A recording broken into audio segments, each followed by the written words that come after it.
We're going to introduce ourselves in just a minute, but I want to kind of take an audience survey. Who here is just an animation fan? And you could raise your hands multiple times. I hate it, but I want to do it. Who here wants to do it? Who here is actually going to school for it? Anyone? I mean, I have my visual arts associates. Okay. Who here are gamers? Awesome. Who here is just a friend of the panelists and wanted to show up and say hi? Cool. Any other category that you find yourself in and want to raise your hand and say, I'm blank? Kind of just a hobby animator. It's self-taught through like Adobe Character Animator, and yeah, I love it. And Adobe Animate, and I don't know, it's been fun to putz around and figure things out. Right on. Just curiosity of how this world works, how things happen in there. Great. Cool. I'm an intellectual property attorney, so I work with a lot of folks who are animators and filmmakers and what have you, and I kind of like to see the creative side of things. I have some thoughts and happy to share after. I direct and I work with in live action, but I work with a lot of people that do animations and stuff, so I kind of want to hear more about the process and like maybe it's my ideas how to work better with them and give them what they need. Cool. Well, on that note, is there anybody who has kind of requests for what we're going to talk about, what you're hoping to hear? Great. We will. Yes, sir. Like maybe just the overlap with finding animation work and getting more involved in stuff related to like TTRPGs and like live play, or even just kind of D&D Kickstarters and things like that. Doubt we're going to cover that, but I can talk about Kickstarter.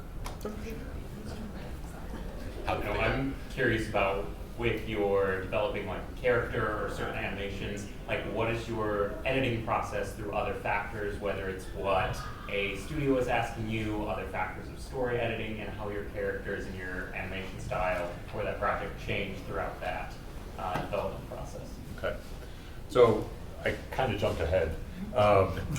And we'll get to, so the most, not to speak for Eric, our actual host, but we're gonna do most of this event will be answering questions. So more of the specificity, we'll get into those questions in a bit.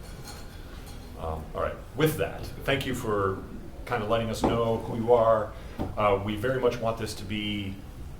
We're not talking at you. This is a group where we're all just here to learn from each other and ask questions and whatnot. So please come forward, join us, ask questions.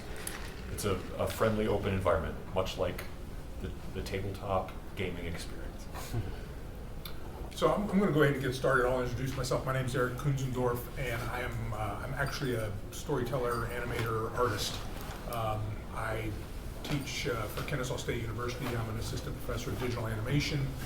My background is a little different, though. My undergraduate major is in art history, and my graduate degree is in drawing and painting. So I've been when I finished my master's degree in 1988. So I've been doing this like a long while. Before there were computers, before there were, there was animation, but it was drawing and that sort of thing. I'm like I said, I'm a filmmaker. I'm a storyteller, but I'm an independent storyteller. I don't work for any real studio. My animation in the festival is called In the Balance Wanting. Unfortunately, I think it's playing right now on the block that's going on. Oh well.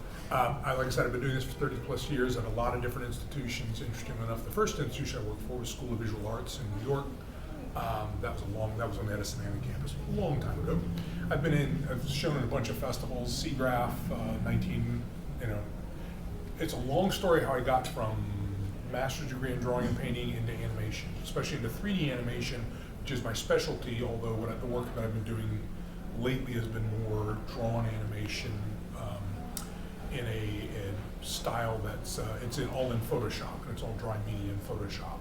Now, I'm proud of my students, and I've had students who have, gone to work for Industrial Light and Magic, Sony, PlayStation, 2K Games, Electronic Arts, and a place called KLS Mark Manufacturing.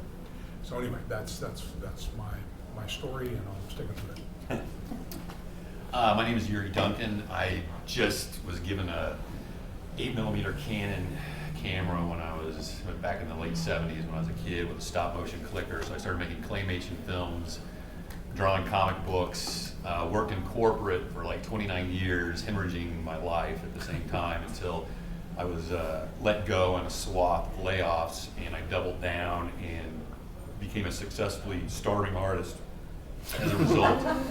But since then I have produced a few comic books. I made a short 7-minute rotoscoped hand animated film called The Outcast a few years ago, right before the pandemic. Won a bunch of laurels for that.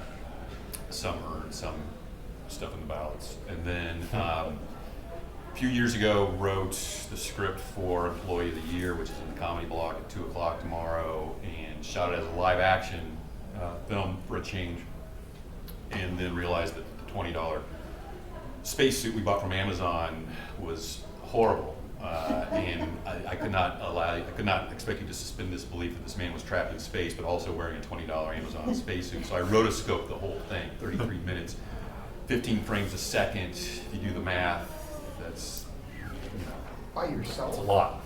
I did it for myself for a while. I got really burnt out. My little sister, who's going to be here tomorrow to watch the film, helped me kickstart my butt, kicked me in the butt to get it going, because I said, listen, if you can do this, because she's out in the middle of the country, blah, blah. I finally wrote a script. I got smart, thought about my own corporate days. I wrote a script to where I could get my computer to complete my key strokes. Because we used a different rotoscoping process. I did not draw these by hand. I pushed them through an AI filter online, but processing time and all this. So found something that was close to my art style, which is vectors. And then that really, it took my computer offline for the whole weekend. And I had to keep checking it to make sure that there wasn't a stall. But that got us to where the last 10,000 frames were done in months instead of years. So that's my story. I'm just a guy. I'm a storyteller. I got stories to tell. I feel the urge to create, and there's nothing I can do about it. And so I find myself starting projects, and at the end of the day, you got nothing else to do with your life. Next thing you know, a few years later, it's done. So that's me. And sorry, is that 10,000 frames being shown at the? In the Comedy Block at 2 o'clock tomorrow, 33 minutes of rotoscoped joy. Great. And Teresa, when is your film showing? It just showed at noon. Ah. So yeah. How'd it go? It went well, thank Great. you. Yeah. Hi, yes, I'm Teresa Lung, and I'm a director-producer. I work in documentary film mostly. I also work in emerging technology like interactive touchscreen work, AR, VR work for museums and public spaces. And I've been an educator. I am an educator. So I'm very excited to be on this panel today. The film that showed at noon is a film about Brenda Romero, who is a woman who's been in the industry for board games and video games, a BAFTA winner. She's been in for over 30 years. But the idea is that it's about her, but more broadly, it's about the love of games as art and how family and making intersect. Right? So I do not animate, but the reason why I'm on this panel is because I've worked with animators, and so I'm very much looking forward to speaking and learning from you and learning from other panelists on how we make the process happen. Is that open door distracting, and should we close it? I think we should close it. Yes, would you mind? Thank you. Thank you very much. My name is Eric Vesbit. I first credential have been playing role-playing games since 1982 in the 6th grade. I have been playing ever since, and as a result, consider myself a storyteller. I sit around a table and tell stories with my friends. That, in no uncertain terms, led to acting in high school and in college. And after college, I moved to Los Angeles with a film that was in Sundance in 1995. was pretty crazy. I was a movie star for 10 days is like how I like to put it. I got to shoot pool with Sam Jackson and all sorts of stuff. It was a really crazy time. And then I found myself broke in Los Angeles, trying to make a living doing the working actor thing. And I decided to get behind the camera instead of in front of the camera to just learn about the industry. There was so much to learn, and I figured my biggest passion in filmmaking was animation, and decided to just find a job in animation, assuming that it would be a faster, because it's a smaller pool of people, that it would be a faster learning curve for the greater industry. And so I started as a runner at New World Animation. They did all the Marvel stuff at the time in the 90s. My first gig was The Incredible Hulk for the United Paramount Network at the time, UPN. And I also thought it might be a backdoor into voice acting, which it turned out to be. Did my first gig as a Canadian farmer on The Incredible Hulk.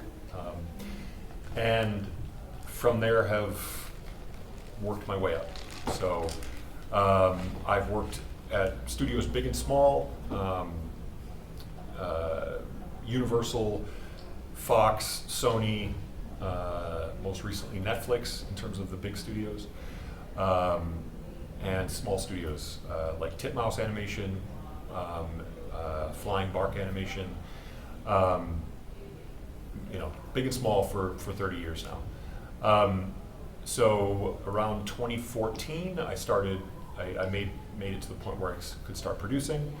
And as a producer, I've done a lot of work for Netflix. Spirit Riding Free is a great show for girls and their horses going on adventures. If any of you have kids, it's the greatest thing ever. A movie on Netflix called Arlo the Alligator Boy. It's a animated movie musical about a delightful alligator who finds a found family, and the music is just great. And we animated that at Titmouse. I just came off of producing Stranger Things Tales of 85 for Netflix. The new Stranger Things animated series that dropped a couple months ago. And let's see, a couple of stints on The Simpsons, on Family Guy,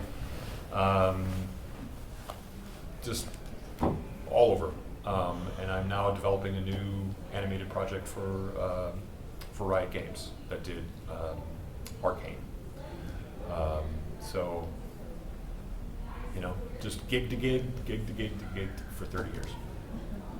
I still play tabletop role-playing games, also a big board gamer. And again, I live in Los Angeles with my family and somehow making a living.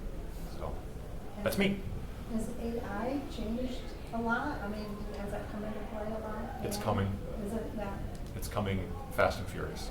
Yeah. So. It made my movie possible. Now I was going to say, Yeah, be able to use an AI-powered filter to turn a still into something that looked like a piece of animation, and then the automation process, just to get Manus to help me write a script that I could plug into my computer to just have it run with keystrokes. I just recorded my thing once and then just looped it. Desperation breeds innovation. Wow. But it's changing everything. Yeah. Yeah, and we really don't know where it's going. The animation industry is at least in Los Angeles, is in turmoil. I'll call it that. I'm curious, going on that, how much backlash are you guys seeing from because I'm assuming there's when CGI came in, people were like, oh, we want traditional, and then there's the people like CGI is the future. Is it, you finding a bigger divide? Is it, or are people accepting it in the industry? That's my curiosity. I'm a game designer as well, and so because I'm an artist, I can justify using AI to generate art for my game, because the only artist I'm putting out of business is myself, plus I don't have 10 years to produce a solo TTRPG. I can tell you on Reddit and everything, you get lots of backlash, but I'm sure that typesetters were raging against clip art and all kinds of things at one It's a point. tool. It's a tool. It's a tool. Exactly right. I can speak exactly to that because I actually learned, I started really in art as a summer intern for a graphic design house back when you had to paste up to get a mechanical, to get a print, and to get anything printed. You wouldn't believe what you have to go through. There were no laser printers. There weren't even dot matrix printers. It was literally, you had to schlep a handwritten type to a typesetter, and then the typesetters would put it through the process, and you get it, and you bring it back, and then you paste it down using wax or using rubber cement, right? Well, long about then, you had the desktop publishing revolution. What happened? Well, what happened was the computer started to be able to produce type. Well, the typesetter said it will never be as good as the type that we create, Right. ever. There are no more typesetters. Because what happened was Paul Warnock developed ATM, or Adobe Type Manager, and you could now output perfectly smooth type out of a laser printer. Next, it was the photographers. The photographers said you cannot get as good a photograph out of the computer that we can do with wet darkroom technology. Now, wet darkroom technology is a niche fine art medium. Nothing is done, it's all done digitally. When the 2D, you're right, when the 2D animation was out there and the CGI started coming on the scene, people were initially resistant to it. But see, the thing about all of it, and by the way, when the typesetters went, all of the paste up artists went. And what happened was people were saying graphic design is dead. You can't be a graphic designer anymore. There won't be any more jobs. Well, at that time, when they started, you could go to a bookstore and you would see one rack of magazines. I mean, one. After that desktop publishing revolution, you saw how many, you go to Barnes & Noble, I mean, they're still out there, or you go to a bookstore, you'll see racks and racks and racks of magazines because it was possible to produce them using smaller numbers of people. That's called democratization, okay? And if you think about it, it's not just the art forms, it's technologists as well. Yep. Back in 95, 96, I was talking to an SGI rep. Anybody know what an SGI is? An SGI was a workstation. If you were going to work in 3D CGI, you had to be working on an SGI workstation. They were $25,000 a pop, and they would gift you a copy of Maya or Power Animator, and you would do your 3D animation. And this guy said, PCs will never have the graphics power of an SGI because we solder our graphics chips onto the motherboard. Few people know what an SGI is, okay? It's Silicon Graphics International, I think it was. Anyway, incorporated. It was a big, big thing. So the point is that there will be disruption. AI is going to bring disruption. It's going to happen. But we're, in my opinion, and the thing about the computer, hey, I remember when computer art was an oxymoron. It was considered an oxymoron. If you took anything that had touched the computer into an art gallery or amongst artists, you'd get laughed out of the room, right? Now, what's happening now? Now digital art is everywhere, and now it's being exhibited in the best galleries on the planet. And what I've always taken the point is that the computer isn't interesting in and of itself. It's what it allows artists to create, and AI is going to be the same thing. Now, is it possible to get lazy? Yes. Was it possible to get lazy and let the computer do the bulk of the work back in the 90s and early aughts and even the 80s? Yeah. But it's going to be up to the artist to find the usages for it. And what you may wind up finding is that individual artists are going to be able to do what it would have taken a studio. Well, individual artists can already do now what it took major studios,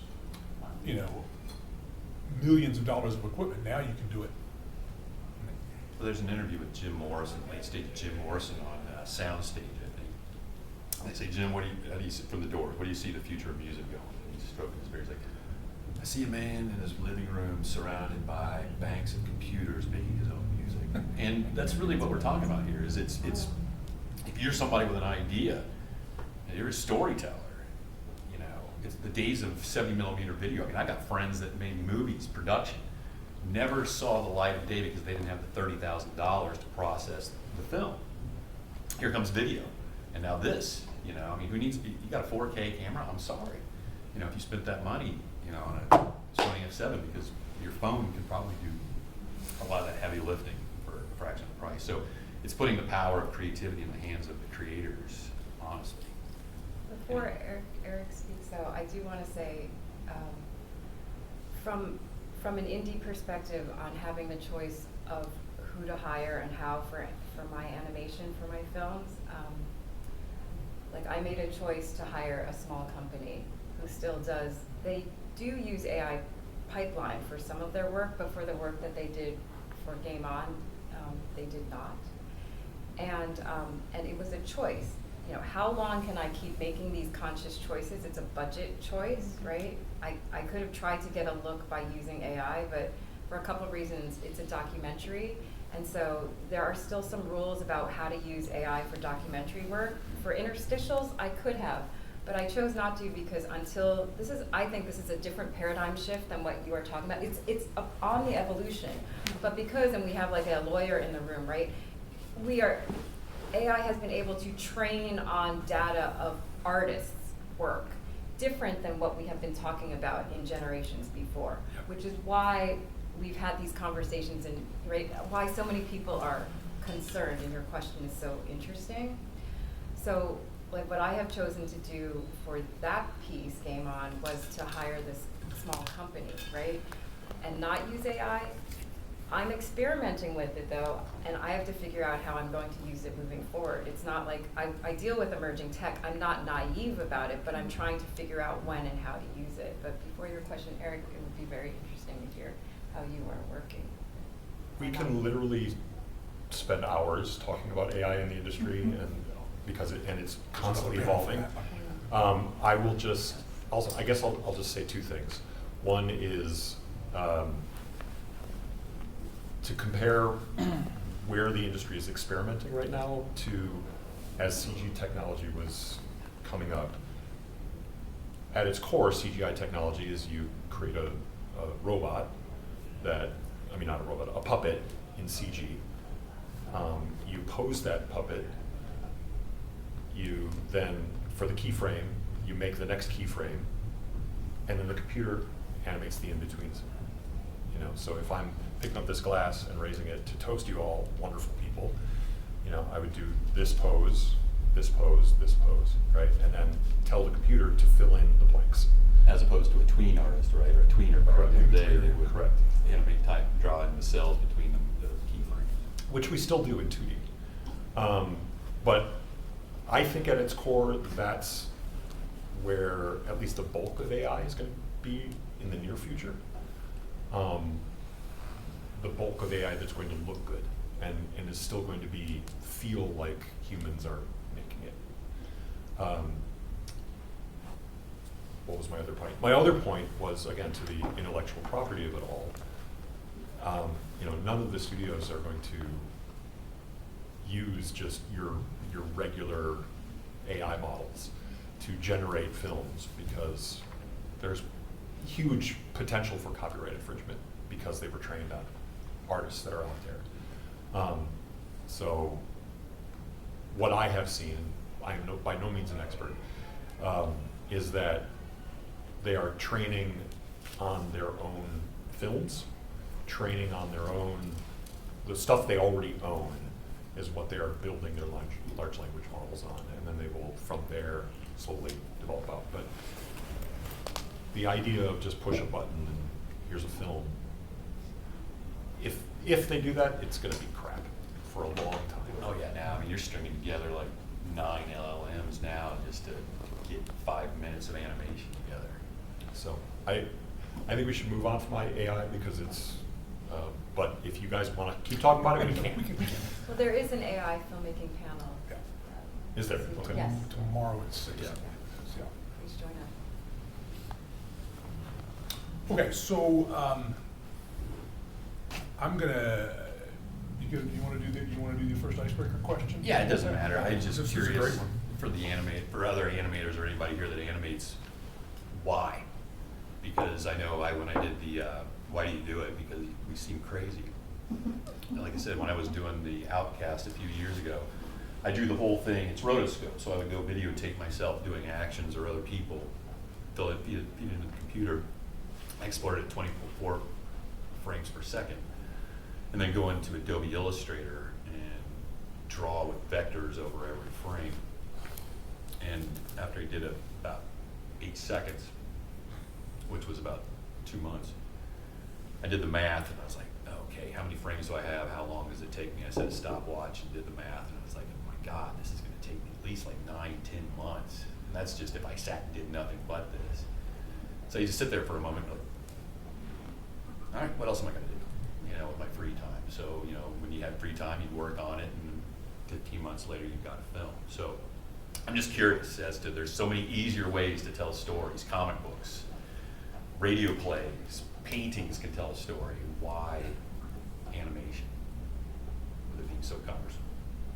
I think for me, it's the only way to capture the energy of motion, because like the expression of motion is more appealing and interesting to me than like, and you know, to their credit, like excellent compositions in comic books or like paintings, they're beautiful in their own right. But to me, choreography and movement is its own art form that can only be captured as it's seen. Do you all know what to animate means?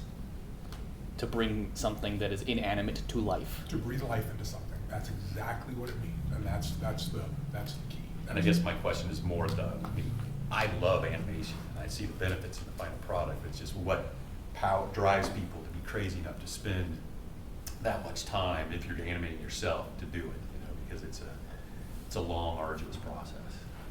I think for me, it's the fact that it's intention, and you can't do anything that animation can do. Like, it can do anything. Yeah. And people are like, oh, we have live action movies. Well, is that live action, or is that animated that was inserted into live action? And just the sheer, it's a very intentional art form. Like, from everything I've seen from behind the scenes, because I've never animated, but I'm a fan of it, like, you can't animate something or create it without knowing what you want it to be first. Like, I've never seen deleted scenes on an animated movie. Just the animatics. I mean, I don't know if you kind of, like, I've never seen someone fully animated scene be like, you know what? That's not going in the movie. Like, it's just seeing that pure intention from artists. I cut some of that 7-minute film, and it's like, feels really good to know that you're self-editing, but at the same time, it's painful. Yes. But yeah, and it's just like, you can't, there's stuff I see in animation that I know I'll never see in a live action movie. And it's, to me, it's just perfect. Plus, cartoons are just awesome. Yeah. I mean, it's hard, but any endeavor, any artistic endeavor where you're expressing yourself. I mean, you know, when I painted, it would take me weeks to do a painting, you know, to do one painting.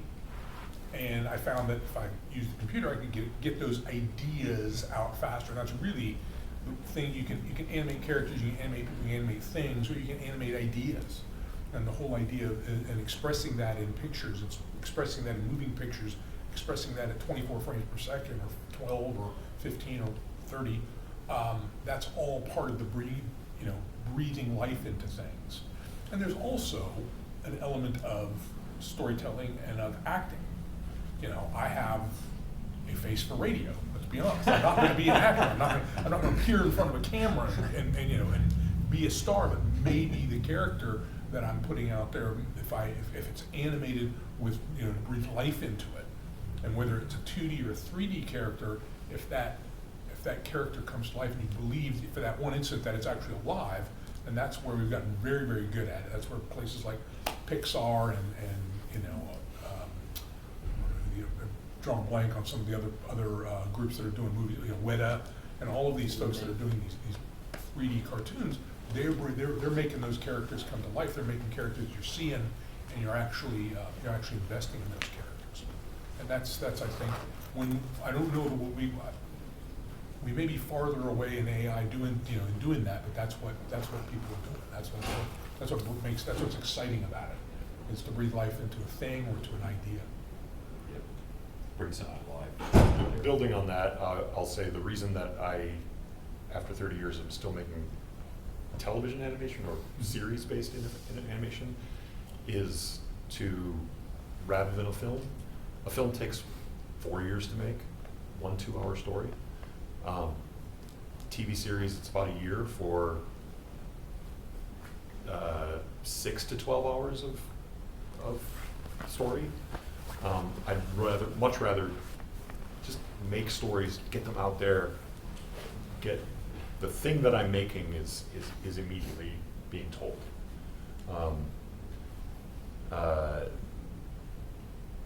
You know, I don't draw on the shows that I make, but the reason I am in it and the reason I think that I've been successful is that I love artists. I love making things.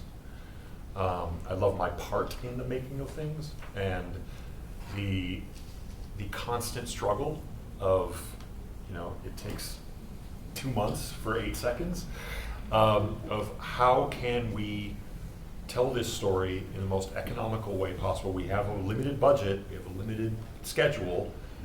How can we do it? And the constant problem solving, every day is a new problem, and solving that problem is thrilling.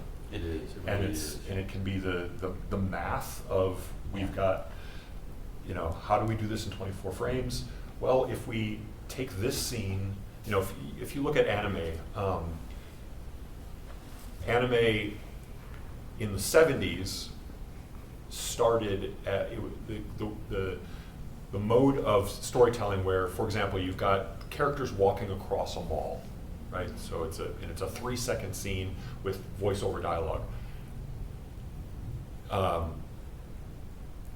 To do that and actually animate it would cost a lot of money. So they said, well, we're going to just draw one painting. It's going to be kind of rough. You know, all the background characters are going to be just little circles on top of little popsicle stick heads, bodies. And we're just going to like slowly pan across. And we're going to sell the scene with dialogue and you know, maybe some music in the background. That was considered cheap back in the day. It has now become a style. That style has evolved into, you know, 15 different ways of doing that thing. So it's now an artistic choice versus just a budget consideration back in the day. Absolutely. I mean, the atmospherics and pacing for, you know, even like Evangelion, you know, I mean, it's just insane. And even going back to Akira. But yeah, I mean, it's audio does a lot of the heavy lifting as well that people don't. I remember I was watching, I think it was Spirited Away at the theater. There's a scene where the mice are running on a wheel, and they animate the mice running on a wheel, and they're breathing heavy, and then they cut over to the main characters talking. You can hear the mice back on the wheel, and in my brain, I'm It's seeing the still mice going. on the wheel. You know, it's like the helicopter shot, right? You see some people at night, wind's going, you hear the helicopter, they're ducking down and they're walking to the building, and I'd say to my wife, "Where's the helicopter?" She's like, "What do you mean?" It's right there. I'm like, "No, they didn't pay for a helicopter. They Foleyed in the sound, and they got some wind machine. That's all you got to do." So animation's got the same tricks. And budgetarily, now we can take what would have animated those 3 seconds of walking across the mall and now apply it to the action scene and make the action scene badass. Yeah. And take all that money and time and effort and focus on the action scene. So, you know, that's slowly how anime evolved into doing what it does now and with this worldwide appeal. And they were making all up as they went. I mean, if you looked at 70s cartoons in the late 70s, Filmation, right? They were doing a Flash Gordon and a Tarzan, and they had some sci-fi cowboy, I forget who his name was, like Silver Late Star. Brave Star. Yes, something like that. And they would always invariably have a loop that they would show several times within a cartoon of a rotoscope guy, like whether it's Tarzan running through the jungle, right? Early He-Man. Or they would be in Flash Gordon, it would be the spaceships, you know, that were falling from the sky from being shot. And they would recycle those things every episode, every chance they got, you know, because of economy, it was cost money. It was an empire of people. I mean, Ruby Spears, I mean, they were a factory, you know, back in the day, just for animation. Did we answer your question? I think so. Eric? Okay. You know, how has y'all's work developed over the years? That was the question I'm always curious about. Well, I'm not doing clay anymore. No, literally, I mean, I can say from just real quick, just back in those days, you would shoot on an 8mm camera, go to a photomat, which I don't know if half the people know what a photomat is. Drop it off, your film canister would disappear for a month. You go to the drugstore and pick it up, reel it into the sprockets and hope that it worked. You know, and then you would have a razor blade, splicing tape, and a hand crank, frame by frame, to cut your hand out. And then if the leader tape didn't match up, you'd run it through the projector and it would catch, and then you'd see your film start to melt. We don't do that anymore. Wallace and Gromit maybe, but they're not using leader tape and razor blades. That make you appreciate what you can do today, right? And appreciate claymation, like I a tell Wallace and my, Gromit. when I teach Premiere, I tell the students about what the razor blade tool, what that razor blade means. And I kind of call it the emo tool, which some of them get a little offended about. But I tell them what is involved with the razor blade, and they're like, what? I can't believe it, because you mean they used to cut it with a razor blade? Yeah. Yes, we did. Sure did.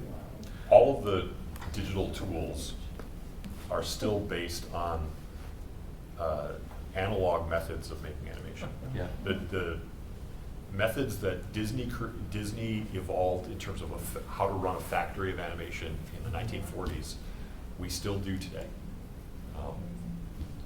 Exposure sheets, just all of it.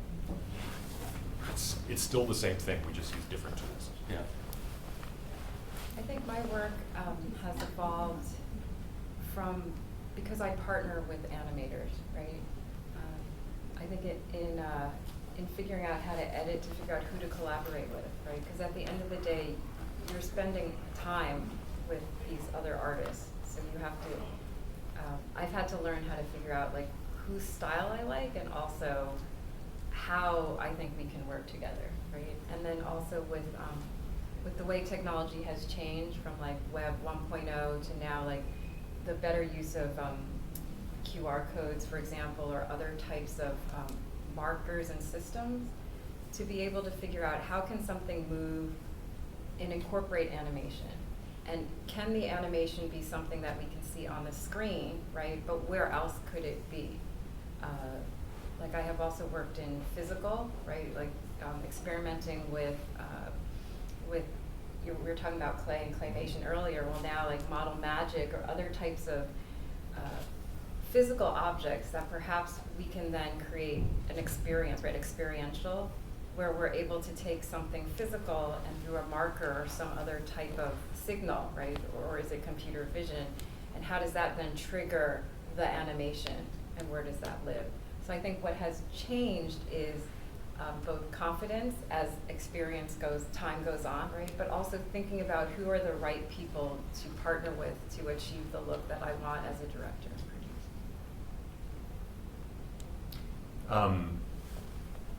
I think the only thing I'll add to that is I've been lucky enough to learn how to choose the right projects. And most of the time have been able to have some choice lately. That's changing because jobs are far and few in between now in LA. But I once had it described as when you're looking for a job and maybe you've got 2 projects in front of you, to rank it in terms of people, project, pay. In animation, you're going to be on a project for at least a year. So the people better be people you want to hang with for a year. The people will make the coolest project. I did Spectacular Spider-Man back in the day. And unbelievable show. It was so cool. It's the best animated Spider-Man out there, hands down. Was it the Teenage Spider-Man? Was it? It was a Teenage Yeah, Spider-Man. that's a good one. But there were some difficult people on that show, and it was a hell. It was a hell of a project, hell of a year. But thankfully, the final project, you wouldn't know that. You know, the product itself came out great. So people, project, then pay. As this guy who put it out, he said, the pay will come. So You know, if you work hard, I'm just talking about corporate. Exactly. You know, It's true. but if you work hard, you will be recognized for being somebody who works hard and communicates well, and you know, you'll get there. So, it's 4:12, and I wonder if we should pivot to questions or comments. Yeah. Sounds good. What do you all have? So I have a small game design studio, and I'm a big fan of animation, and I have dreams of maybe getting to make an animation around our game at some point. How would you go about working or finding animators or small animation studios to work with as like a small scale indie company? Find me in the hallway after. Depends on what kind of animation you want to do. I would prefer like 2D style hand drawn. Might want to look at some schools that have 2D animation, and see if you can talk to the students. One of the problems, though, and as a teacher and as somebody who's done this, you know, with students, you know, you've heard the phrase, you know, cheap, fast, good, pick two. With students, it's pick one for the most part, because they already have kind of their job, which is their schooling, and so it's not going to be fast, and it's, you know, if it's cheap, then it's not going to be good, and if it's good, it's not, you know, it's not going to be cheap. It's going to take time. So anyway, but there are, I know that around, you have to also talk to the faculty, because the faculty of those schools might be. Well, where are you located? Are you? LA. Oh, you're in LA. Well, then I mean, you could look at it that way. There are a lot of, you know, right now there's a lot. From what I've been told, there's a lot of out of work animators, both in 2D and 3D, and that might be the way to go. It's not, you know, and you have to find the right people. Also, what your expectations are. Right. I mean, if you're looking to do a 20-minute animation on your game, that's going to be trickier. Whereas if you want to do a short, you know, maybe keep it to 2 to 5 minutes, then that's a possibility. And I've seen our students at KSU, they put together a 3-minute, 3, 4, 5. Some have done 5 minutes and done pretty well. So yeah, that's something to think about. To clarify, your question is, how do you already have the skills within your studio to partner? No, like how to find animators, like maybe smaller. You know, this would be getting a budget first, so not just like looking for, you know, free work, but like how to find animators, I guess. So in New York, there's something called Animation Nights New York, but I think it's a larger entity than that, and they did have a database of. You can find me afterwards, and I'll take a look. I thought the database was international of people who are looking for work.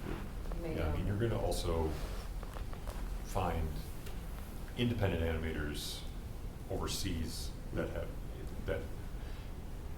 it'll be an easier time. Yeah. There's not a lot of animation being done in Los Angeles. I would recommend talking to the independent studios. I'll just throw it out there, a little pimping for a moment. So Titmouse Animation has their live play of their live action role-playing game at 6 o'clock today in room 101 in the main convention. But the owner of Titmouse Animation is going to be there. He's going to be hosting the event. And so Chris Pernowski, he'll be there. You could talk to him. Cool. They work with studios all over the world. They also have animators on staff. But you know, finding individual animators, I mean, LinkedIn is a great source. It just is. I just finding an outfit. Look for an ASIFA chapter in LA. We have one in Atlanta. I'm from, but I'm sure they have them in LA, and they have Big big search Animation throughout. Society, International, something. It's a French group, but it's worldwide, but it's also in various chapters in different cities. Yeah. What other Also tip the for- Animation Union. Mm-hmm. have a job board. Cool. I'm part of a nonprofit called the Film Shop. There are about 400 of us in LA, New York, International, New Orleans. So the LA chapter, there are some animators, so happy to put you in touch. Okay, cool. Thank you. Yep. Question.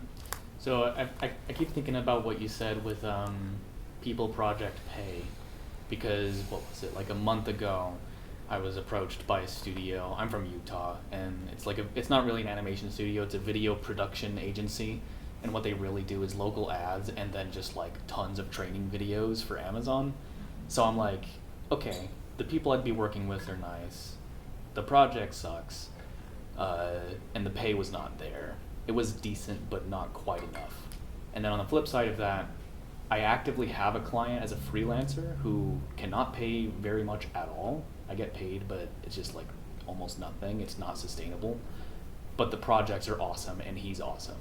So I kind of have this lingering question of like, should I just keep going in that direction of like sticking with people I like and projects I like versus, because it's a side hustle at that point. I have a day job, and I'm doing this just to keep doing it. That's what I do. So Is that better? When you I think? wrote Employee of the Month, I wrote it in my driveway, long form.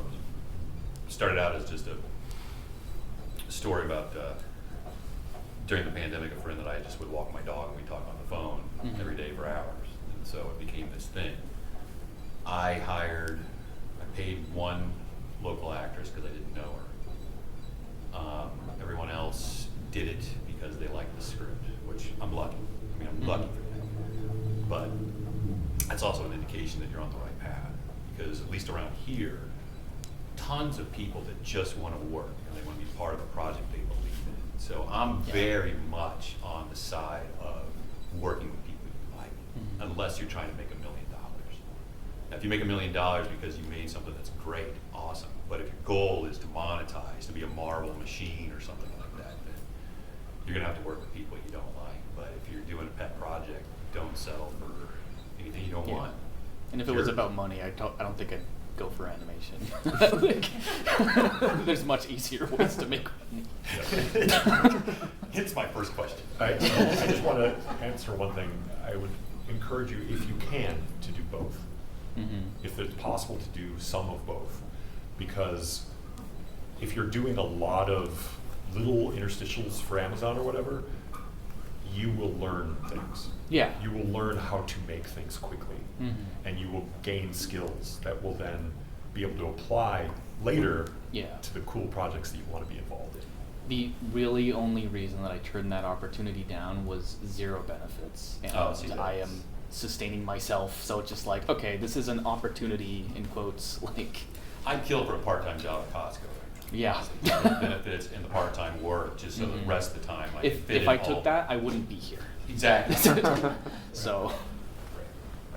I'm curious from a production standpoint, if you see sort of a resurgence of older techniques as a way to like highlight the production, because we see that with projects that are touting we use puppetry instead of CGI, or even directors who could use CGI but want to go with practical effects, like squibs instead of just adding in the shots. Do you foresee like older animation techniques making that resurgence, even though the cost will be more of a burden to a production? Wallace and Gromit, still claymation, stop motion animation. I mean, I don't think it'll ever go away. I mean, there's still people that I meet in coffee shops and bars that want to argue about there's no such thing as photography without chemicals, and so there's always going to be your holdouts and your purists. And that's great. Studio Gilby, I mean, Miyazaki, the whole painted cell animation, sticking to the guns, it's great. It's an art form. It's just, you got stories that have to be told, and they get told a certain way, and then you've got you've got craftsmen that do things the way that they do. So I mean, we're talking about one thing like it's one thing, but it's a bunch of billion things. Animation. I rotoscope. I sometimes do 2D, but it's a completely different process than what we're talking about here larger. So I don't think they'll ever go away. I mean, cassettes are back, for God's sakes, and that makes no sense at all. Well, vinyl records. That makes sense.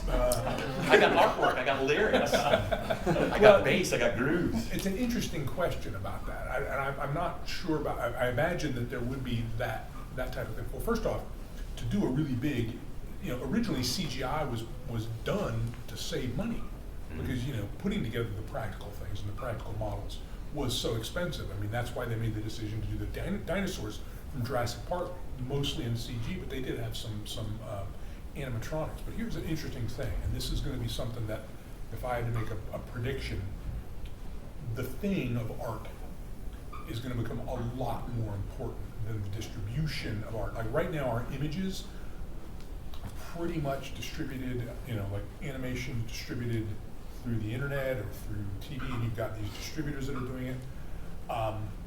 And so that allows the computer to be much more involved in the process. So you're going to get AI that's going to be involved in that.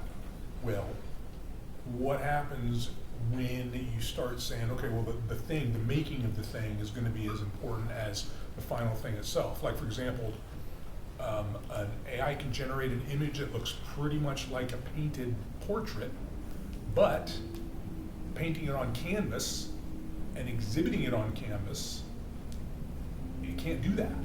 And so I do think that there will be a resurgence in that. It wouldn't surprise me at all if there weren't a resurgence in hand-drawn techniques that maybe are filmed on film. The tricky part there is then you do have camera. I mean, look, I think the Odyssey filmed that in 70 millimeter IMAX because. Well, he could. Because he could, and it's but I imagine it's one of those things where I'm going to do that. I'm not going to have it be digital. Well, okay, but eventually digital will catch up with that. I mean, and again, remember, it's always going to be to the desktop. It's always going to be putting more power in the hands of the creators. And if AI does that, and or if it's more powerful software. Again, like I said, back in the day, you had to have $100,000 to break into CGI. Now, pretty much anything in the, and it harkens back. This is a story I tell, and I hope you guys will bear with me. When I first started back in 1982, I was doing construction on, ironically, a photo, Champagne or A&M photo in Orlando, Florida. And we were renovating the inside of a warehouse to be a photo lab, painting it inside black, making darkroom, that sort of thing. Okay. I'm eating lunch, sweaty, just because it's Florida in the summer, and and a guy comes out who I know comes out of the building next door. This guy, he worked at this place called Lamb and Lithotech, and they used to do pre-press for the printing industry. We talk about 4-color separations for National Geographic, Smithsonian Magazine, that sort of thing. Well, he takes me into their facility, and he shows me a big device that's the size of this table and has a glass cylinder in the center, in the middle of it. And he says, that's a scanner. We use it to scan slides and transparencies so that we can separate them into these. And then he takes me into this room. Now, this is 1982. Green screens, TRS-80s, that sort of thing. No Max. You don't mean green, you mean vector green. Okay, yeah. I mean green. Yeah, I mean screens. character green screens. Green screen. And he takes me into this room. And now back then, airbrushing was a big thing. Everybody wanted to do airbrushing because it was cool, and you could make $450 an hour doing airbrushing, and that sort of thing. This guy takes me into this room, and there's a monitor, and a keyboard, and a puck, not a mouse, but a puck. And this guy's there, and he says, "Well, show us what you can do." And this guy pulls up a picture of a building, right? And he takes and he copies part of the bricks and puts it over a window. I'm like, and then he goes and he writes in the sky with an airbrush, with a soft edge brush. It's beautiful. 1982. I'm like, man, that's amazing. How do you do that? What is the cost to get into a rig? Get into something like that? He said, well, that scanner is a Hell Drum scanner, and the computer is a Cytek from front end made in Israel. Hell's made in Germany, and it runs about $2.5 million. I started telling that story in 1993, and I pointed to the computers in front of my students in 1993. I said, that computer has more processing power in it than that device had.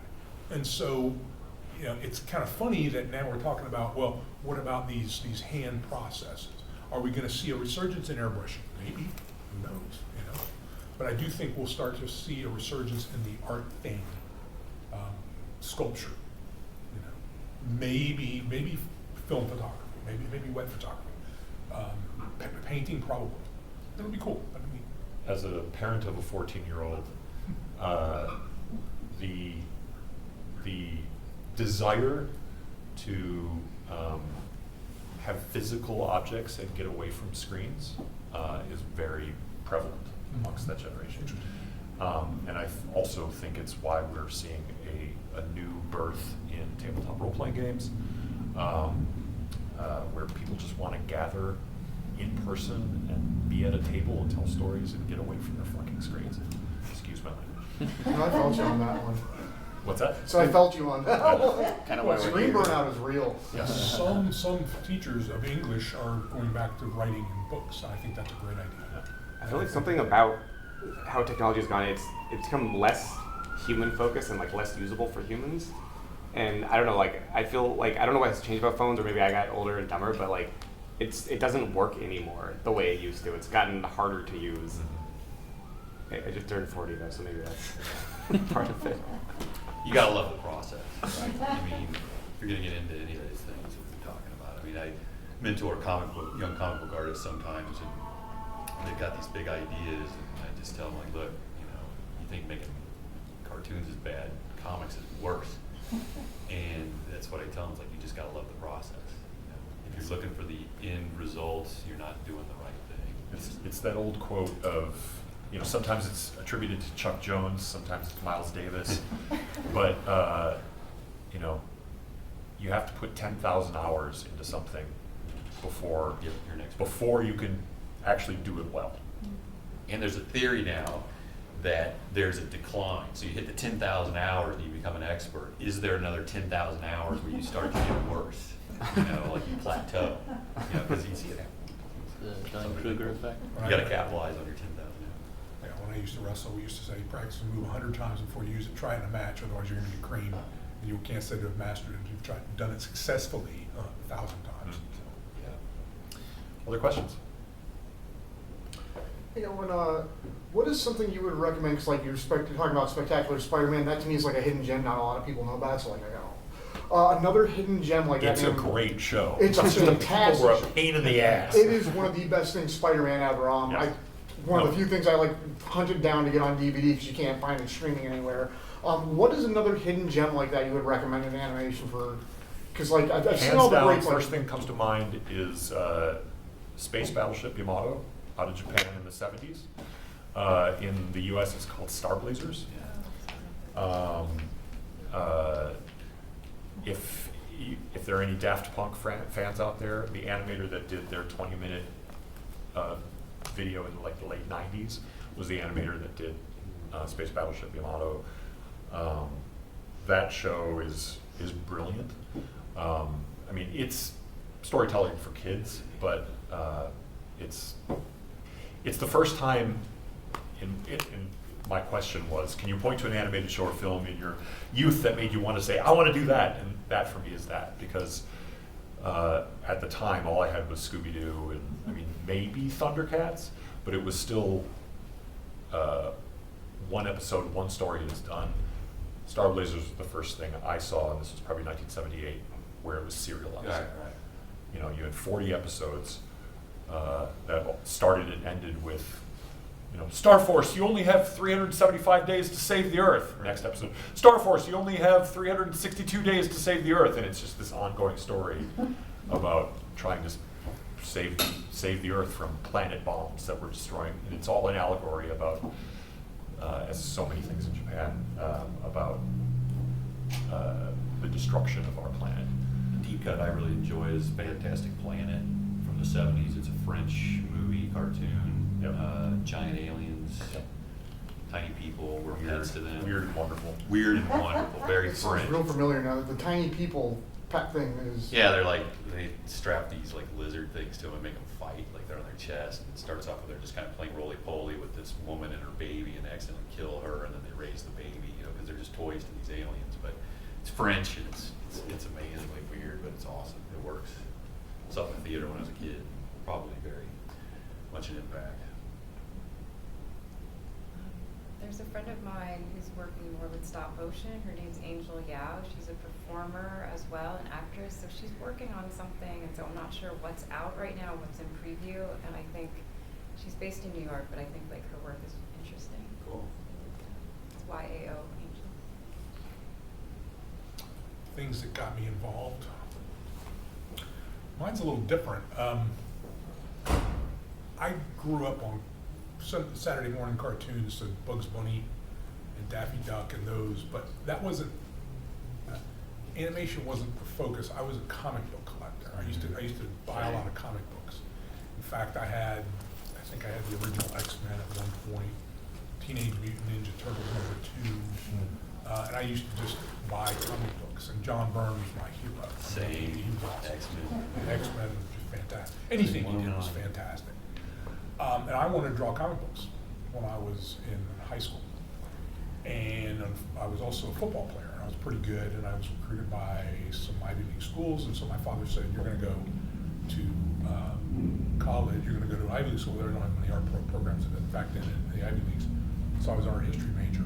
Interestingly, one of the schools I thought about wanting to go to back then was the School of Visual Arts. Well, I wound up eventually working for them when they opened up a branch campus in Savannah.